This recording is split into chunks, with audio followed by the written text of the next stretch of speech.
یہ جو ماہ مکرم ہے اس کو حضور تاجدار انبیاء علیہ الصلوۃ والسلام کے غلام، تاجدار صداقت، افضل البشری بعد الانبیاء، خلیفہ اول بلا فصل حضرت سیدنا صدیق اکبر رضی اللہ تعالیٰ عنہ کے ساتھ نسبت حاصل ہے،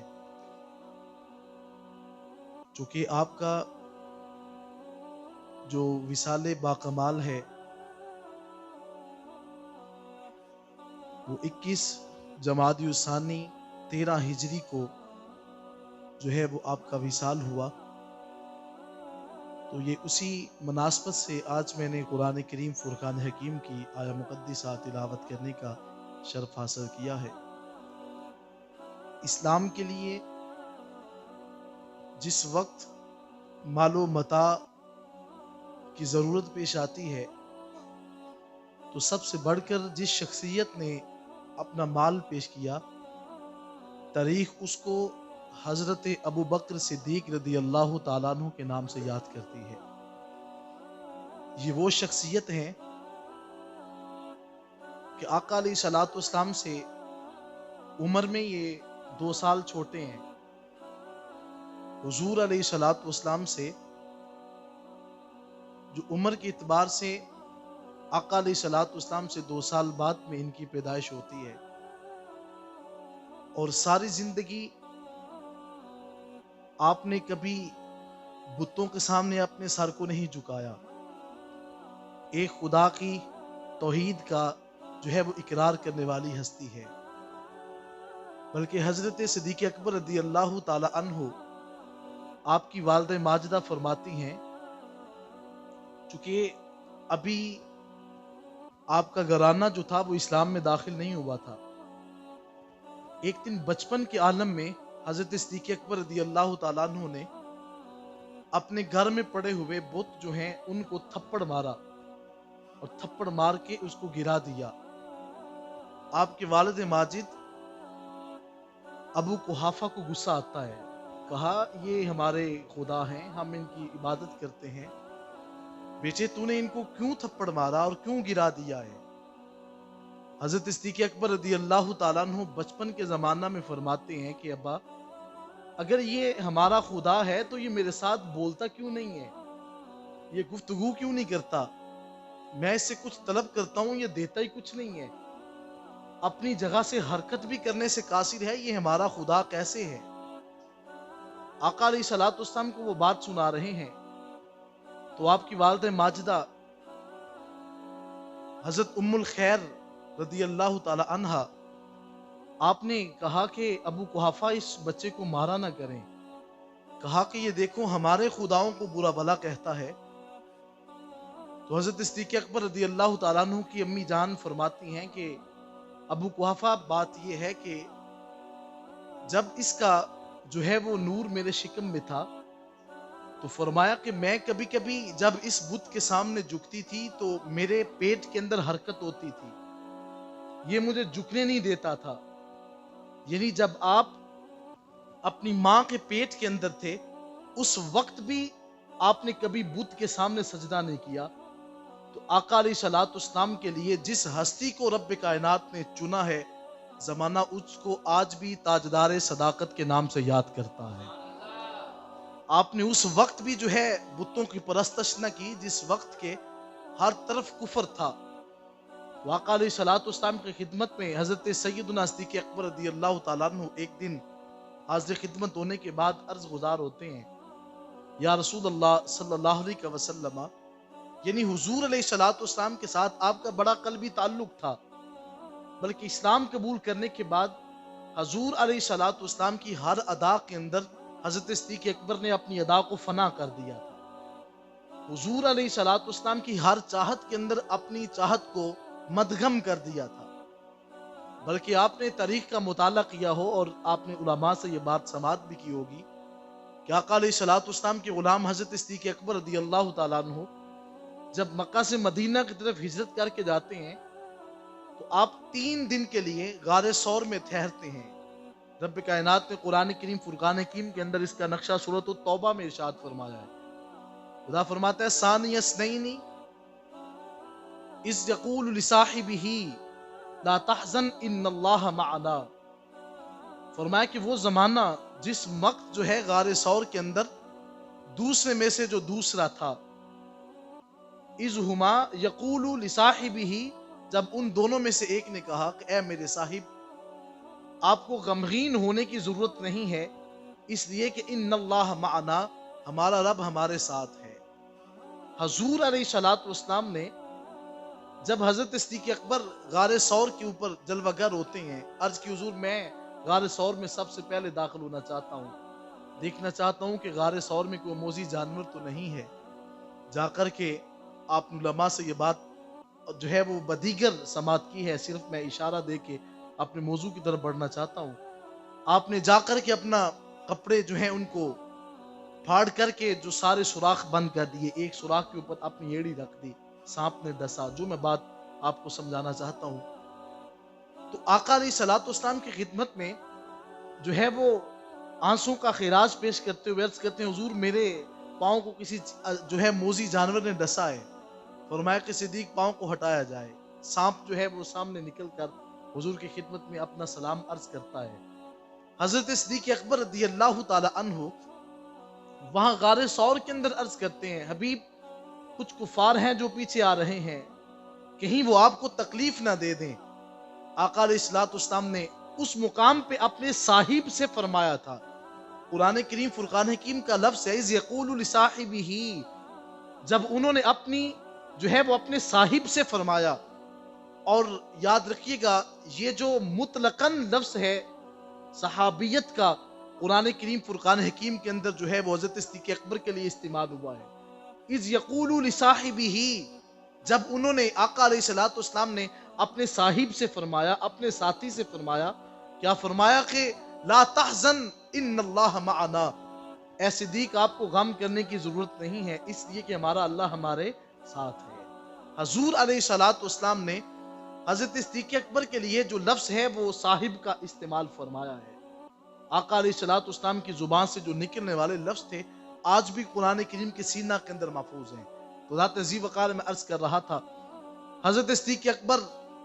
رضی اللہ تعالی عنہ تاجدار مدینہ علیہ الصلوۃ والسلام کے ایسے غلام ہیں کہ اسلام قبول کرنے کے بعد سب سے پہلے 40,000 درہم حضور کے قدموں پہ رکھے۔ عرض کی حضور میں یہ 40,000 درہم آپ کے قدموں پہ خرچ کرنا چاہتا ہوں، اسلام کے لیے وقف کر دیا۔ تو پھر میرے آقا نے کیا ارشاد فرمایا؟ میرے آقا فرماتے ہیں کہ اتنا مجھے کسی شخص کے مال نے نفع نہیں دیا جتنا حضرت صدیق اکبر کے مال کے اندر خدا نے مجھے نفع عطا فرمایا ہے۔ اسلام کو جو نفع حاصل ہوا وہ حضرت صدیق اکبر رضی اللہ تعالیٰ عنہ کے مال کے سبب سے حاصل ہوا ہے۔ آج ہم اپنے پیٹ کے اندر حلال داخل کریں کوئی فرق نہیں پڑتا، حرام داخل کریں کوئی فرق نہیں پڑتا، ہمیں کوئی خبر نہیں ہے کہ ہمارے پیٹ میں اترنے والا لقمہ حلال کا ہے کہ یا حرام کا ہے۔ اب حضرت صدیق اکبر رضی اللہ تعالی عنہ آپ کو ایک دن آپ کے پاس ایک غلام رہتا تھا، اس نے آپ کو کچھ کھجوریں پیش کی، آپ نے وہ کھجوریں تناول کی اور تناول کرنے کے بعد اس نے خبر دی کہ صدیق اکبر رضی اللہ تعالیٰ عنہ سے کہا کہ یا صدیق اس کھجوروں کے اندر وہ مال بھی ہے کہ جو میں نے زمانہ جہلیت کے اندر کسی کو کہانت کی بات سنائی تھی، میں نے جادو کی بات سنائی تو اس نے وہ وقت بیتنے کے بعد مجھے کچھ مال دیا، میں نے اس مال سے آج کھجوریں خریدی ہیں جو آپ نے تناول کی ہیں۔ حضرت صدیق اکبر فرماتے تو نے مجھے مشتبہ مال کھلا دیا جو کہ حرام کا تھا، آپ نے شہادت کی انگلی کو اپنے منہ کے اندر ڈالا اور جتنا کھجوریں کھائیں تھی وہ الٹ دیں۔ حضرت عمر فاروق فرماتے ہیں کہ ہمیں لگتا تھا کہ آج حضرت صدیق اکبر کی روح قبض ہو جائے گی، قدر آپ کی نگاہیں الٹ جاتی ہیں، اور آپ نے کہا کہ تو نے مجھے وہ مال کھلا دیا کہ جو حلال کا نہیں تھا۔ تو رب کائنات نے قرآن میں فرمایا کہ اے حبیب تیرا یہ صاحب ایسا ہے کہ جو سر کے بالوں سے لے کر پاؤں تک ماں سوائے تقوی کے کچھ ہے ہی نہیں ہے۔ حضرت صدیق اکبر رضی اللہ تعالی عنہ جو ہے سر کے بالوں سے لے کر پاؤں کے ناخنوں تک جو ہیں آپ کے دل کے اندر تقوی اور پرہیزگاری سرایت کر چکی تھی۔ تو ذات ذی وقار میں عرض کر رہا تھا آقا علیہ الصلوۃ والسلام کے غلام حضرت صدیق اکبر رضی اللہ تعالیٰ عنہ کے دو لقب ہیں. ایک آپ کو حضور نے صدیق کا لقب جو ہے وہ عطا کیا، اور دوسرا آپ کو عتیق کا لقب جو ہے اس سے آپ کو یاد کیا جاتا ہے. آقا علیہ الصلوۃ والسلام نے صدیق کا لقب اس وقت عطا کیا جب آپ نے معراج کے حوالہ سے جو ہے تصدیق فرمائی کہ ہاں آقا علیہ الصلوۃ والسلام نے راتوں رات معراج کیا ہے. بلکہ آپ نے ابو جہل سے یہاں تک کہہ دیا، فرمایا کہ تو بات کرتا ہے نا کہ آسمان کی، اگر میرے آقا اس سے بھی بالا تر بات کرتے ہیں تو میں اس کی بھی تصدیق کرنے والا ہوں. تو آقا علیہ الصلوۃ والسلام نے پھر پوچھا، صدیق تو نے کیا کہا تھا ابو جہل سے؟ کہا کہ میرے حضور نے جو کہا ہے سچ فرمایا ہے، حضور کی زبان سے جو نکلا ہے وہ حق نکلتا ہے. تو میرے آقا علیہ الصلوۃ والسلام نے فرمایا انت صدیق، اے صدیق تو نے اتنا بڑا سچ بولا ہے کہ پورے زمانے کے اوپر جو سچ بولنے والے ہیں تیرے سچ کے اوپر ناز کیا کریں گے. تو آقا علیہ الصلوۃ والسلام کے غلام حضرت صدیق اکبر نے ایسا بڑا سچ بولا. اور پھر دوسرا جو لقب ہے وہ آپ کا عتیق ہے. اور آقا علیہ الصلوۃ والسلام نے ایک دن حضرت عائشہ صدیقہ رضی اللہ تعالی عنہا آپ فرماتی ہیں کہ میں اپنے حجرے کے اندر تھی، حضور علیہ الصلوۃ والسلام صحن کے اندر بیٹھ کر باتیں فرما رہے تھے، کچھ اصحاب حضور کے سامنے جلوہ گر تھے. حضرت عائشہ صدیقہ رضی اللہ تعالی عنہا آپ فرماتی ہیں تھوڑی دیر کے بعد دروازے پہ دستک ہوئی، دروازہ کھلا تو میرے گھر کے اندر میرے ابا جان آ جاتے ہیں. حضرت عائشہ صدیقہ رضی اللہ تعالی عنہا فرماتی ہیں کہ جب میرے والد گرامی گھر میں آئے تو آقا علیہ الصلوۃ والسلام نے ان کے آنے سے پہلے صحابہ کو خبر دے دی اور کیا فرمایا کہ وَلَوْ أَرَادَ أَن يَنْظُرَ إِلَى رَجُلٍ مِّنْ أَهْلِ الْجَنَّةِ فَلْيَنْظُرْ إِلَى أَبِي بَكْرٍ. میرے آقا نے فرمایا کہ ابو بکر آنے والے ہیں، اگر آپ میں سے کوئی شخص چاہتا ہے کہ وہ آج جنتی شخص کی زیارت کرے تو میرے ابو بکر کا چہرہ دیکھ لیجئے گا. وہ حضرت ابو بکر صدیق رضی اللہ تعالی عنہ جن کو آقا علیہ الصلوۃ والسلام نے جنت کی بشارت دنیا میں عطا فرما دی ہے. اور پھر حضرت ابو بکر صدیق رضی اللہ تعالیٰ عنہ کو میرے آقا فرماتے ہیں کہ انت عتیق من النار، اے ابو بکر اللہ نے تیرے جسم کو جہنم سے آزاد کر دیا ہے. حضرت صدیق اکبر جیسے آج ہمارے اعمال ہیں، بعض بندے وہ ہوں گے کہ جو اپنے اعمال کی نحوست اور اعمال کی سزا بھگتنے کے لیے جن کو جہنم میں پھینکا جائے گا وہ جہنم میں جائیں گے. لیکن آقا علیہ الصلوۃ والسلام نے فرمایا انت عتیق من النار، اے لوگوں یاد رکھو میرا ابو بکر وہ ہے کہ جس کے قریب جہنم کا سایہ بھی نہیں جائے گا. آقا علیہ الصلوۃ والسلام نے فرمایا کہ خدا نے ابو بکر کے جسم کو جہنم سے آزاد کر دیا ہے. آقا علیہ الصلوۃ والسلام نے ہر لحاظ سے آپ کے جسم کو آزاد فرما دیا ہے. تاجدار شاہ بتا علیہ الصلوۃ والسلام آپ کے غلام حضرت ابو بکر صدیق رضی اللہ تعالیٰ عنہ جس وقت مسلمانوں کی تعداد 39 ہوتی ہے تو عرض کی حضور کیا ہم اسلام کے لیے تبلیغ کر سکتے ہیں؟ آج میں یہاں پہ تبلیغ کرتا ہوں، لوگ آگے سے سبحان اللہ آپ احباب بولتے ہیں، اور بعض لوگ وہ ہیں جو ہے محبت کا اظہار کرتے ہیں، اور ذات ذی وقار عالم دین آپ نے دیکھا نہیں کہ جب چلتے ہیں تو لوگ ان کے نیچے اپنی پلکوں کو بچھاتے ہیں. وجہ یہ ہے کہ وہ آقا علیہ الصلوۃ والسلام کی بات بتانے والے ہوتے ہیں. تو ذات محترم حضرت صدیق اکبر رضی اللہ تعالی عنہ جب لوگوں کے سامنے اسلام کی بات کرتے ہیں، جب توحید کی بات کی لوگوں نے سنا، کفار سنتے ہیں. اب جب آقا علیہ الصلوۃ والسلام کی رسالت کی بات کی حضرت صدیق اکبر کو مار پڑتی ہے، لوگوں نے مارنا شروع کر دیا. کفار نے اتنا زود و کوب کیا، کوئی دائیں سے مارتا ہے کوئی بائیں سے مارتا ہے. آج تک کبھی آپ نے نہیں دیکھا ہوگا کہ کسی شخص کو اتنا زود و کوب کیا جائے کہ جو اسلام کی تبلیغ کرتا ہے حضرت صدیق اکبر کو مارا جاتا ہے، لیکن آپ برداشت کرتے ہیں. لوگوں نے کفار نے اتنا مارا کہ آپ بے ہوش ہو جاتے ہیں. صحن مکہ میں آپ پڑے ہوئے ہیں، آپ کے قبیلے والے آپ کو اٹھا کر کے جو ہے وہ نیم بے ہوشی کے عالم میں گھر لے جاتے ہیں. لوگ پریشان ہیں کہ شاید حضرت صدیق اکبر کی نگاہیں اب دوبارہ نہیں کھلیں گی، شاید آپ دنیا سے کف سے انسری سے ان کی روح پرواز کر چکی ہے. حضرت صدیق اکبر رضی اللہ تعالیٰ عنہ جب آپ نے جو ہے وہ شام کے قریب جا کر کے جب آپ نے اپنی نگاہوں کو کھولا تو جب آپ کی نگاہیں کھلتی ہیں تو آپ کے گھر والے قریب کھڑے ہیں، آپ کے چچا بھی قریب کھڑے ہیں، آپ کی والدہ ماجدہ بھی قریب کھڑی ہیں. اب ہر ایک جو ہے قریب کھڑا ہے، اور آپ جانتے ہیں کہ جب کسی کو بے ہوشی سے جب انسان کی کیفیت بدلتی ہے تو وہ انسان فوراً سب سے پہلے اپنے پیارے کی بات کرتا ہے کہ بتاؤ میرے فلاں بیٹے کا کیا حال ہے. میری فلاں جو ہے وہ گھر والوں کا، میری ماں کا، میرے باپ کی کیا کیفیت ہے۔ حضرت صدیق اکبر رضی اللہ تعالیٰ عنہ نے جب اپنی نگاہوں کو کھولا تو گھر والے سامنے کھڑے ہیں، تو سامنے گھر والوں کو دیکھ کر کے حضرت صدیق اکبر نے یہ نہیں پوچھا کہ چچا تیرا حال کیا ہے، یہ نہیں پوچھا کہ ماں تیری کیفیت کیسی ہے، ابو قحافہ آپ بتائیں، ابو جان آپ کا حال کیا ہے، بلکہ آپ نے فوراً لب کھولتے ہی فرمایا کہ ما فعل برسول اللہ صلی اللہ علیہ وآلہ وسلم، اے میرے پاس کھڑے ہونے والے لوگوں بتاؤ مدینے کے تاجدار کا حال کیا ہے، آقا علیہ الصلوۃ والسلام کو کس کیفیت میں ہے۔ اب جب قبیلہ والوں نے، قافلے اور سارے کے سارے لوگوں نے دیکھا کہ حضرت صدیق اکبر نے ہمیں نہیں پوچھا کہ آپ کا حال کیا ہے، تو قبیلہ والے جاتے وقت کہہ کے جاتے ہیں ہوا مجنون، یہ تو کسی کا مجنون لگتا ہے، اس کو تو کسی کی خبر ہی نہیں ہے۔ حضرت صدیق اکبر رضی اللہ تعالیٰ عنہ بار بار حضور کے بارے میں پوچھتے ہیں بتائیں کہ آقا علیہ الصلوۃ والسلام کا حال کیا ہے، بتایا جاتا ہے ہوا صحیح و سالم، آقا علیہ الصلوۃ والسلام جو ہے وہ صحیح حالت میں مکہ المکرمہ سے اپنے کشانہ اقدس میں جلوہ گر ہیں۔ تاجدار مدینہ علیہ الصلوۃ والسلام کی بارگاہ میں حضرت صدیق اکبر کو اٹھا کر لے کر جایا جاتا ہے، آپ سے چلا نہیں جاتا، اٹھا کر حضور کی خدمت میں جب پیش کیا جاتا ہے، آقا علیہ الصلوۃ والسلام خود ان کا استقبال کرتے ہیں۔